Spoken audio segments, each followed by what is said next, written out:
Yo, what is going on, everyone? My name is Nick, or the Notorious Fantasy, and in today's video, we're going to be talking about your running back start or sit decisions for week number 1. I will go in depth through every single game on the slate. We're going to talk Thursday Night Football, all the games on Sunday, as well as Monday Night Football, and I'll be telling you guys if you should start or sit every single notable running back in these matchups. But before we could get on into things, I would like to ask, if you are new to the channel and you do end up enjoying today's video, that you please make sure to hit that subscribe button down below. And while you're down there, whether you are new to the channel or not, please make sure that you do leave a like on today's video. It would help us out a ton. And if you would like to follow me on Twitter, please do so at NotoriousFNTSY. And if you have any questions about these running backs, any start-sit decisions that you have in your league, please make sure that you ask down below in the comment section. I will try to answer as many questions as possible. So without further ado, let's get into my week number 1 running back start or sit decisions. We begin with the Buffalo Bills at the LA Rams for Thursday Night Football. In the start column, we have 2 running backs for the Buffalo Bills. I'm going to be starting Devin Singletary in this matchup. Now, towards the end of last season, Devin Singletary basically caught on fire like he was in NBA Jam and was very productive for the end of the season. Going up against the LA Rams and the run defense is going to be a tough task for this Buffalo Bills offense, but at the end of the day, I believe that this game will be very high scoring. Thus, it wouldn't surprise me at all if Devin Singletary found the end zone in this game. I don't think that he's a top 12 running back on the week, so I wouldn't advocate him in the must-start category, but I do think he's definitely start-worthy. For the LA Rams, we're going to go with Cam Akers. Now, Cam Akers is definitely a little bit risky this week because I feel like in week 1, we're really going to know if Sean McVay was bullshitting us all offseason or if he was telling the truth, because there was a lot of talk about Cam Akers and Darrell Henderson being the 1A and 1B in this offense, basically meaning that the team believes that they have 2 starting running backs and they are going to be using both of them at a pretty high rate, and none of them are going to end up being the workhorse running back on this team. Now, if you remember, after he ended up getting hurt, he came back for the playoffs, and he was basically a workhorse running back. Cam Akers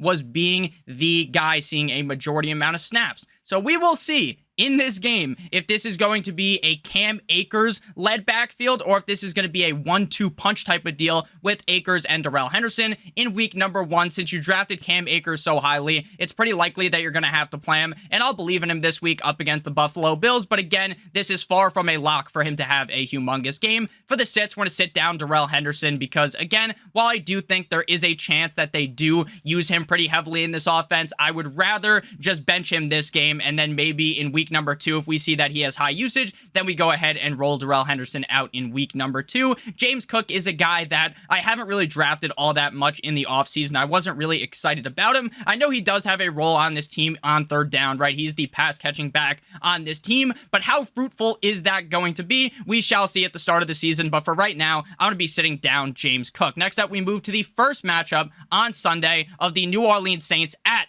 the Atlanta Falcons. For the start category, pretty obvious that you're going to go with Alvin Kamara. You drafted him early on in your fantasy football drafts. A couple of months ago, he was going around the 3rd or the 4th round, and then everyone started to catch wind on the fact that it was very unlikely that he would be suspended, and that when this guy is playing on the football field, he could easily be the number 1 running back in fantasy football. Going up against the Atlanta Falcons, this game could be a slaughter. Alvin Kamara could dance in the end zone multiple times. If you remember that game up against the Vikings on Christmas, maybe Alvin Kamara could put up that type of a game against the Falcons. Now, I highly doubt that because in that game, Kamara scored like 45 fucking fantasy points, but here up against the Falcons, Alvin Kamara is definitely a must-start player, and I expect him to be explosive up against that Falcons defense. Cordero Patterson will also be a start for me. I'm very interested to see how this offense looks to utilize Cordero Patterson in week number 1.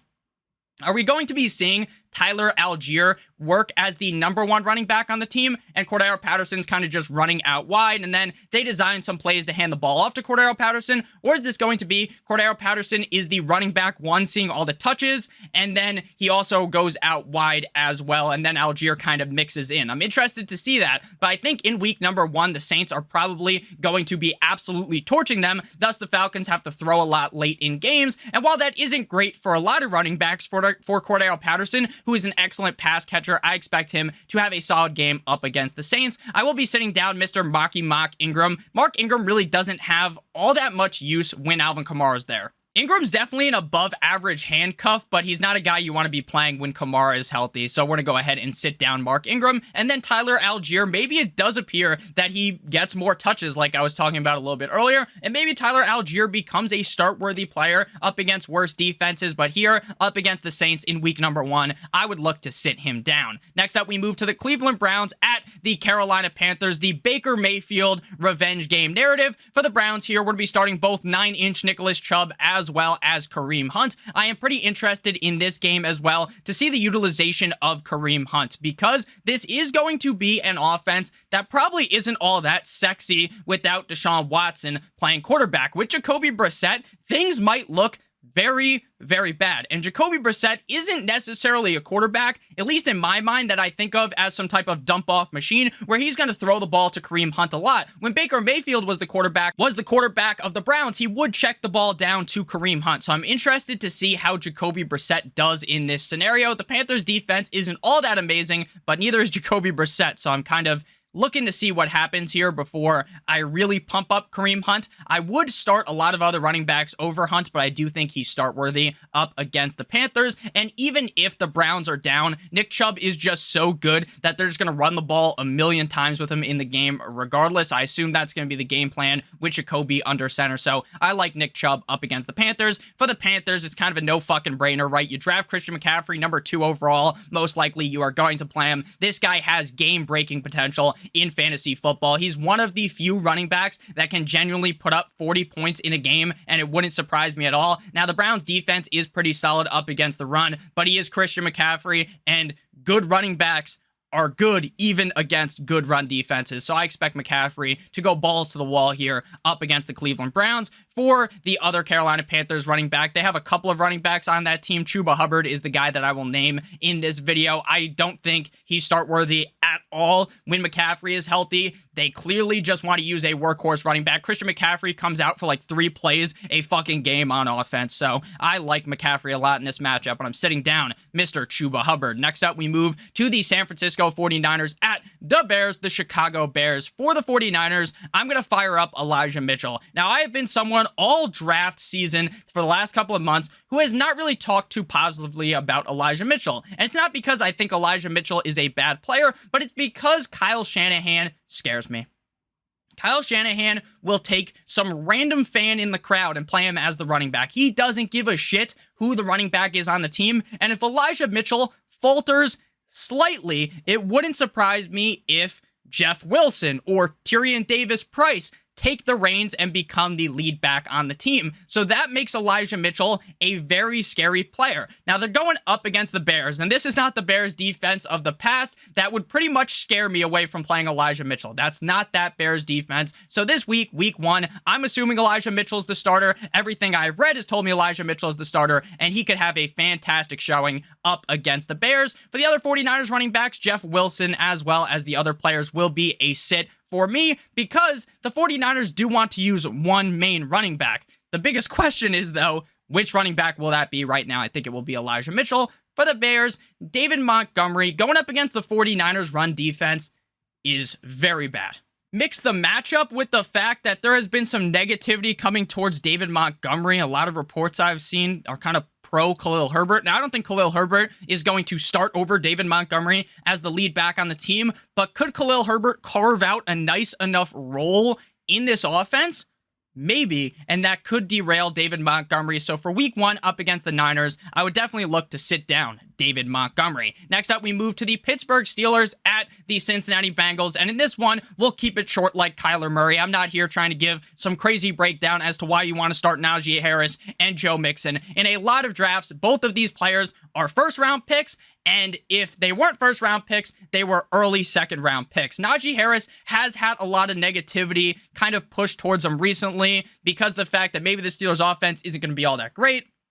Maybe the reason why Harris was so good last year on paper was because that game where he had 1 million targets. I believe he had 19 targets in one game. People will talk about that, and they'll push Najee Harris down. Now, Najee Harris's offensive line is better, and I'd argue that the quarterback situation, even with Kiss and Titties Mitchell Trubisky starting as the quarterback, Najee Harris is in a better scenario than with Big Ben Roethlisberger, so I believe in Najee Harris. This isn't the best matchup up against the Bengals, but it's not like the Bengals can just lock up the run completely. So I like Najee Harris, and he also has a lot of upside to catch some passes. For Joe Mixon here up against the Steelers defense, again, this isn't the most positive matchup, but Joe Mixon is the clear workhorse running back on this team. They may mix in Samaje Perine or Captain America Chris Evans, but at the end of the day, when push comes to shove, Joe Mixon will be the running back in the game, and with the Bengals' upgraded offensive line, which I really like, I think it's going to mean a ton for Joe Burrow, the receivers, and especially Joe Mixon. I like him in week number 1, and I'm going to sit down the handcuff running backs here. Benny Snell is right now technically the number 2 on the depth chart, but they do have Jaylen Warren as well, who I think could potentially take over Benny Snell's role as the number 2. But the Steelers, under Mike Tomlin, really like to utilize just one workhorse running back. So Najee Harris is that guy. And then Samaje Perine as well as Chris Evans would be sits for me here up against the Steelers. Next up, we've moved to the Philadelphia Eagles. Fly, Eagles, fly, at the Detroit Lions. Now, if you are in a big pickle, you are in an awful scenario, then you can roll out Miles Sanders. But I have about zero confidence in Miles Sanders. I have drafted him in one of my fantasy football drafts because he fell so far that I felt like he was a value. But I am very unsure of if Miles Sanders can actually lock down the number 1 role on this team. They have Kenneth Gainwell. They have Boston Scott. And this team has looked to use other running backs. And Miles Sanders has fallen off the edge of the fucking earth the last couple of years in terms of his pass catching ability. He just hasn't caught as many passes as he did in his rookie year. And while the Lions defense isn't the fucking 85 Bears, I still worry about the usage of Sanders and Gainwell. If you're in a pickle, I definitely lean Sanders over Gainwell, but right now, I'd probably advise you to sit them both. For the Lions, you're obviously going to start DeAndre Swift. DeAndre Swift has looked good in preseason action when he played. We all know how good DeAndre Swift could be. I think this Detroit Lions offense as a whole is going to take a big step up, a big leap up in 2022 under Dan Campbell. So I like DeAndre Swift a ton. Jamal with 2A's Williams will be a sit for me. If you're in a super deep league, Jamal Williams is kind of just one of those guys you throw out there. He gets you like 8 or 9 points, and things could have been significantly worse, but there's a lot better options, especially in week 1 where there really aren't any injuries yet. Just leave Jamal Williams on the bench. Next up, we move to the Indianapolis Colts at the Houston Texans, and this is kind of another one of those no-brainer matchups at the running back position. The Colts defense is pretty solid, but Dameon Pierce has gotten so much hype. So many fantasy analysts, including myself, have gotten down on their knees and given this guy the verbal gawk gawk 9,000. So I expect Dameon Pierce to be in position to be the clear lead back on this team, and I think even if they are down in this game, that Dameon Pierce will be given pass-catching opportunities. So up against the Colts, I think Dameon Pierce is definitely a start. Jonathan Taylor is obviously a start, right? You drafted him either at the first pick or the second pick, and you're pumped to have Jonathan Taylor. Jonathan Taylor was the number 1 running back last year. No brainer to fire him up here up against a not so hot, a no bueno Houston Texans defense. I will sit down Nyheim Hines in this game. I did like Nyheim Hines as a late round target, so I do think he could have some usage in your lineup this season. The question here is, did Frank Reich completely fucking lie directly to our faces or not? Because earlier on in the offseason, Frank Reich was like, if I was playing fantasy football, you want to know who I would draft? Nyheim Hines. That Nyheim Hines is going to be seeing work with Jonathan Taylor on the field and with Jonathan Taylor off of the field. We will see in week 1 what that is going to be and if that is going to be the case. Because going forward, if you're in a deeper league, Nyheim Hines could definitely be a startable running back number 2. Will that actually be the case? We shall see. That's why week 1 is always so interesting. But I will tell you guys that we're not going to overreact to what happens in week 1, because one of these running backs that I tell you guys to sit is probably going to go fucking nuclear. That's what always seems to happen. So for the Texans, we're definitely going to be sitting down Rex Burkhead. Rex Burkhead is just a running back that has always been like the number 3 running back on a team. He has one game where he looks good, and then besides that, he doesn't really do anything. And I really am so strong with my take on Dameon Pierce that I ain't starting Mr. Sexy Rexy Burkhead. Next up, we move to the New England Patriots at the Miami Dolphins. Now, if I know anything about the Dolphins defense, as a Dolphins fan for years, we have had just such a great secondary, but our front on defense gets pounded out. They get absolutely torched by any fucking running back. You literally could sub me in the game, and I'm convinced I could run for 25 yards on the Dolphins defense. Now, obviously, 25 yards isn't impressive if you're an NFL running back, but I'm Nick, who makes fantasy football videos, so maybe I could run for 25 yards on our defense. The defense sucks absolute ass at protecting the run, so I like Damian Harris and Stevenson in this game. I am in the belief, the standpoint of this team is going to use both Harris and Stevenson. I'm thinking it might be possible. Drive 1 against the Dolphins, you see Harris in for all 3 downs. Drive number 2, they rotate in Stevenson, and Stevenson's the guy. Then the next drive, Harris, and so on and so forth. You get what I'm saying? Maybe that's not going to be the case, and maybe Stevenson will be a big swing and a miss, because we have seen a late push favoriting Damian Harris out of the beat reporters. Now, are the beat reporters always correct? Of course not. But when you're reading the tea leaves here, I think Damian Harris and Ramondre Stevenson are start-worthy against the Dolphins, but I wouldn't rank them as top 12 backs. They're definitely closer to running back 24 than to running back number 12. For the Dolphins, I love Chase Edmonds in this spot up against the Patriots defense. Chase Edmonds is the number 1 running back on the team. I talked about in the waiver wire video that I released yesterday that I like Raheem Mostert as a pickup because I want to see what Raheem Mostert does in this game. I want to see if Mike McDaniel is going to be given Raheem Mostert these opportunities to catch passes and hand him the ball where he can just, since he's so fucking fast, just bust off like a 90-yard run. Maybe we'll see that, or maybe we see them heavily feature Edmonds. My best guess is that they're using both of them, but I think Edmonds is in the better situation because he will be in first, and he will be a running back that can catch a lot of passes, and it seems like the Dolphins want to utilize him in that way from the preseason action I saw out of Chase Edmonds. Next up, we move to the Baltimore Ravens at the Jumbo Jets. This game, literally, I'm so excited for football on Sunday. I'm so pumped up, but this game is going to be atrocious. You're going to see it if you're watching Red Zone all the time because Lamar Jackson is going to absolutely butt-fuck the Jumbo Jets defense without using spit or lube. This is going to be an incredibly easy matchup for the Ravens. Now, J.K. Dobbins is hobbled. He might go out there with a fucking peg leg because he has a limp. And I think J.K. Dobbins, even with a peg leg, like a pirate, could roll out there. They could even wear an eye patch, have one fucking eye, and he's going to destroy the Jets defense. Now, I don't expect Dobbins to be a top 12 running back because I think he's limping. I believe that. J.K. Dobbins on Twitter says I'm not limping. So we will see. Don't lock this in as a lock that you need to play J.K. Dobbins this week, because as we get closer to Sunday, maybe Dobbins doesn't play. Maybe the team doesn't believe Dobbins is good. If that's the case, then I'm back in on Mike Davis, baby, and we're going to roll out Mike Davis week 1 up against the Jumbo Jets. So if you're watching this, maybe Friday, Saturday, maybe there's more news on this. But as of right now, as I'm recording this, I would roll with Dobbins even though he's injured. Now, there's always that talk about start your studs, start the guys you drafted early.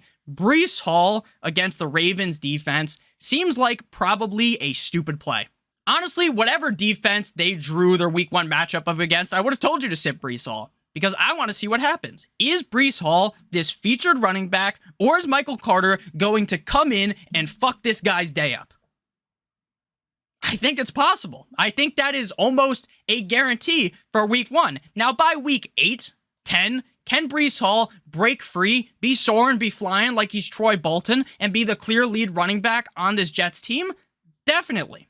He definitely can. But will it be week 1? Probably not. So I understand you're going to be in a pickle. Some people are in pickles, right? They draft Breece Hall super early. You got to play him. I understand it. But just don't expect him to go crazy in week number 1. I'm also going to be sitting down Michael Carter because, again, I kind of want to feel this situation out before I throw them into my fantasy football lineup. Before we move on into the next game, I would like to give you guys a quick word from our Friendstar sponsor of today's video, Underdog Fantasy. They've been on the screen this whole entire video. If you use promo code Stokastic, you will receive a $100 first match deposit bonus. So if you deposit $100, you receive an additional $100, as well as getting our best ball draft kit for 100% free. Now, I know most of you guys watching this video, or most of you gals watching this video, have already done your fantasy football drafts, but why not hop into some additional best ball drafts. Best ball is super easy. You don't have to worry about waivers. You don't have to worry about trades. You don't have to worry about even setting your lineup, because at the end of the week, Underdog Fantasy will automatically put in your best lineup possible. So all you got to do is draft your team right now, and then you can forget about it all the way until January, when you could make some fat stacks, or you could watch it every single week. That works too. So make sure you guys check out Underdog Fantasy. I do a ton of best ball drafts on there, and their Best Ball Mania 3 contest, their biggest contest, has a $2 million to first place, and it is a $10 million prize pool. Make sure you guys do go ahead and check that out. Link in the video description. So back on into the video, we move to the Jacksonville Jaguars at the Washington Commanders. The game everyone was waiting for me to talk about, right? Everyone is so excited for the Jaguars at the Washington Commanders. Travis Etienne is my only start-worthy running back in this game. I'm interested to see how healthy is James Robinson, because I've seen reports that, oh, James Robinson's looking spry. He's looking great. Is that true? Or are we getting fucking bamboozled here? Either way, I'm not going to play him. Maybe next week, though, we could play James Robinson. But right now, I'm assuming Travis Etienne is in the number one running back role on this team. The Washington Commanders defense isn't that great, so I think Etienne could have a hell of a game up against the Commanders. For the Commanders, J.D. McKissic, Antonio Gibson, they will be sits for me. Now, with Brian Robinson out for the foreseeable future, maybe we actually see Antonio Gibson just hang on to this running back one role on this team, and maybe Antonio Gibson just backhands me like fucking Will Smith did to Chris Rock during the Oscars. Maybe that happens. Or maybe Antonio Gibson just isn't good like I thought, and we see a lot of McKissic, and then when Brian Robinson comes back, potentially Robinson becomes the guy. We will see. But in week 1, I don't want to see that in my lineup, because Gibson might give me like 4 points. He could give me 18 points if they play well against the Jaguars, but I'd rather just see it on my bench instead of rolling him out in week number 1. Next up, we move to the New York Football Giants at the Les Titans, the Tennessee Titans. The Titans' run defense is tough. I expect this to be a hard-fought matchup for Saquon Barkley, but again, you drafted him in the second round, the first round in some leagues if you're a little crazy, a little spicy.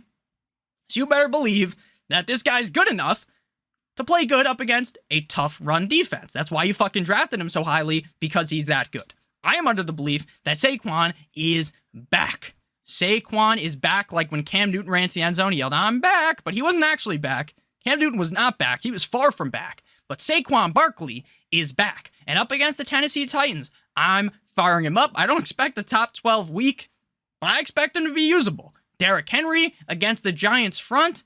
This dude is going to devour them like Ezekiel Elliott fucking devours cereal in the morning. If you've ever seen that video of him going, just munching the cereal down, I assume that is what Derrick Henry is going to do to the Giants defense. He might be the number one running back at the end of the week without even he'll probably catch like a pass in the game too and just dominate in half PPR and full PPR. I'm going to be sitting down Matt Breida in this game. Barkley's the number one. Breida will mix in at points in the game, but not really start worthy. And Dontrell Hilliard, I assume, is the backup, but they have other names as well. Hassan Haskins. Come on, we all know what Henry's going to do. He's the guy. Next up, we move to the Kansas City Chiefs at the Arizona Cardinals in what could be a certified shootout. Just an extremely high-scoring game. So I like both running backs in this game. Clyde Edwards-Helaire. I've been a Clyde Edwards-Helaire fan all offseason. Now, if you drafted Clyde Edwards-Helaire in the last couple of years, you probably thought that Clyde Edwards-Helaire is just a dog shit running back and you should fade him. I get it. But this year, I didn't have to draft him in the first or second round. I got him in like the 8th or 9th round. So I was excited about Clyde Edwards-Helaire, and I assume he's the number one running back. Now, am I telling you that I'm 100% confident in Clyde Edwards-Helaire? No. But I would fire him up. I have enough confidence in him that I will fire him up against the Cardinals defense, which I think is going to be worse than last year, if I'm being honest. It might be a lot worse than last year.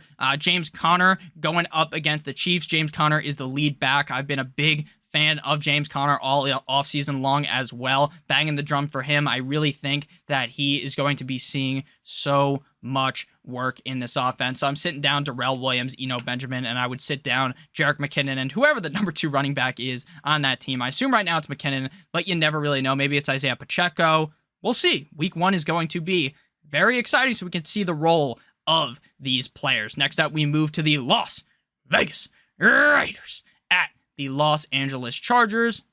Now, I sat down this morning when I was thinking, who do I want to start? Who do I want to sit? And I thought long and hard. And I sat there thinking, what do I do with Josh Jacobs?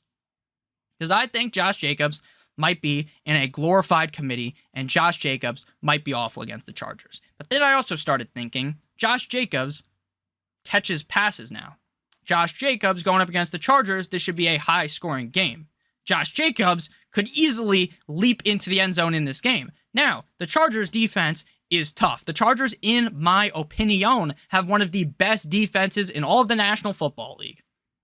But I still think this game is going to be so high scoring that Jacobs can break through and score. I think if Jacobs does not score a touchdown in this game, it was going to be a swing and a miss. But I think there's a high probability that he actually does, so I like Jacobs here. Interesting to see what the usage is like of Jacobs, White, and Amir Abdullah. For the Chargers, I know it's a huge shock to you guys. I'm going to play Austin Eckler, right? You drafted him like 4th overall, 3rd overall. You're going to play him up against the Raiders. His usage is going to be off the charts, I should say. He took a dump on the Raiders' chest last year in one of those games. Think he could do it again. Love Eckler up against the Raiders. For the other running backs on the Chargers, they have a couple of guys. Joshua Kelly is listed as the 2 right now. I'm going to be honest, I don't think he's necessarily the 2, but we'll see. Doesn't even fucking matter, though, because I think they just want to keep feeding the rock to Eckler. Next up, we move to the Green Bay Packers at the Minnesota Vikings. Now, I have been someone early on in the offseason that was timid on Green Bay Packers running back A.J. Dillon. I was thinking, you know what? I really think Aaron Jones is going to be a huge benefactor of Devontae Adams leaving. I think Aaron Jones is going to be catching a lot of these passes. And then people have continued to talk up and up and up on A.J. Dillon. So he keeps moving up the board. And then I started realizing, hey, I don't want to be caught looking like a dumbass. Maybe let's think about A.J. Dillon more. Let's think about the fact that what if Dillon does scrape heavily into Jones's usage? What if Dillon really is, this is maybe more of a split than I think, and Dillon is getting closer and closer to Aaron Jones in terms of touches? That is possible. What happens if they use Aaron Jones and A.J. Dillon on the field at the exact same fucking time, which is possible? So I'm going to go with Dillon and Aaron Jones up against the Vikings. If it's a gun to my head scenario, Jones or Dillon, I'm going Jones. Easily. I think Jones is the more talented back. I think Jones is better at everything compared to A.J. Dillon. I think Jones is a better goal line back, even though he's not as big as A.J. Dillon. I think he's better at catching passes. I think he's better open in space. We shall see. We shall see. But I still like Dillon. I think you can play him, but I'm way more excited about what Aaron Jones can do to this Vikings defense. For the Vikings, you gotta go with Dalvin Cook. Dalvin Cook is the clear workhorse in Minnesota. You drafted him highly for a reason. Don't overthink things. The Packers defense also isn't the greatest against the run. Alexander Mattison is in a pretty solid spot here if they actually gave him touches. But guess what? They don't fucking give him touches because they think Dalvin Cook's the guy, which makes sense. Dalvin Cook's better than Mattison, so don't play Mattison. If he got opportunity, then maybe he would be start worthy. But this is a Dalvin Cook hierarchy in Minnesota. Next up, we move to the Buccaneers at the Dallas Cowboys for Sunday Night Football. Now, I also thought long and hard about this one. And I think if you have other running backs, I'm benching Zeke this week. Zeke got bent over a fucking table in week 1 last year. If you guys remember that game up against the Buccaneers, I believe it was Thursday Night Football. Zeke looked awful, and that was prior to Zeke basically injuring everything, right? And then Zeke just kept playing. But I think you can start him because, again, this could be a high-scoring game, and Zeke could just roll into the end zone. And Zeke could be seeing some dump-offs because besides their number 1 receiver, CeeDee Lamb, they have Jalen Tolbert. Noah Brown's going to be out there. I mean, there's opportunity for Zeke to go crazy here. The Buccaneers' run defense is very good. So as a last-ditch effort, you can start Zeke. But he's far from top 12, top 15, top 18 running backs for me on the week. Leonard Fournette, Uncle Lenny, Big Boy Lenny up against the Cowboys. Cowboys also have a pretty decent defense, but Leonard Fournette to me is the clear lead back on this team. He's the clear bell cow. I know some people are just getting their rocks off to Rachaad White. I don't see it. Like, unless Fournette gets hurt, I really don't see Rachaad White seeing this crazy usage. Fournette's pretty solid at catching passes. I mean, he's not fucking Christian McCaffrey or like Alvin Kamara or Eckler or something, but he's a good pass catcher. Definitely going Fournette this week. I'm going to sit down with Rachaad White again. I just don't see a scenario where unless Fournette gets hurt, knock on wood, we're not rooting for an injury. Unless he goes down, I don't really see White having any usage. Tony Pollard. This motherfucker. Everyone and their mother loves Tony Pollard, except for me. Because I think when Zeke's healthy, Pollard isn't going to be seeing all that much usage. I think you're going to play Pollard. You're going to think, oh, Zeke looked bad week 1 against the Bucs, which I think is possible. Oh, let's play Pollard next week. Pollard shits the bed for you. The team is telling us. Jerry Jones tells us they want to utilize Zeke heavily. Head coach, fat-ass Mike McCarthy, tells us we need to utilize Zeke as a key piece in this roster. So why are people now sucking off Tony Pollard? It makes no sense. Makes no sense. Sit Pollard this week, and if I'm being honest with you, unless you're down bad, you should probably be sitting Zeke as well. Final matchup here, the revenge game, Monday Night Football. Russell Wilson and the Denver Broncos at Pete Carroll and Geno Smith and the Seattle Seahawks. I saw a report from one of the most noteworthy not Buccaneers, Broncos reporter, forgot his name because he has me blocked on Twitter, what a schmuck that guy is, that this split is going to piss off Javonte Williams owners.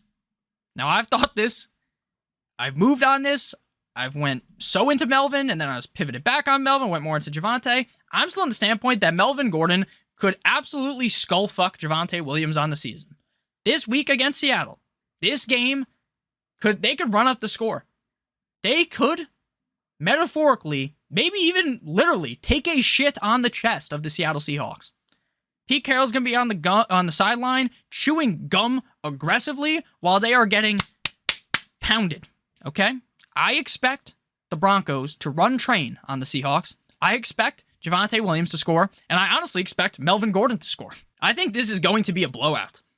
I do. So I like Denver, both the Denver running backs. I like Penny as well. The Seahawks, Pete Carroll, doesn't give a shit. They could be down by 42, and they're still going to hand the ball to Penny. Kenneth Walker, probably not going to play week 1, would be my best guess. Then what are they going to go, Travis Homer? It's Penny season, baby. It always has been. I love Rashad Penny. I assume you guys drafted already. If you haven't drafted yet, it is Rashad Penny season, baby. So pumped. Even up against the Broncos, I think he's going to get that thing wet. I love Penny this week. So thank you guys for watching. I hope you did end up enjoying it. If you did, make sure you hit that subscribe button down below, as well as hitting that like button. It would help us out a ton. And if you want to follow me on Twitter, please do so at Notorious FNTSY. Make sure you click on the Underdog sponsorship as well. Make sure you check that out. I love Underdog. I love you guys all so much as well. Make sure you leave any comments down below if you have any questions. I love you guys so much. Have a great rest of your guys' day. And as always, good boy.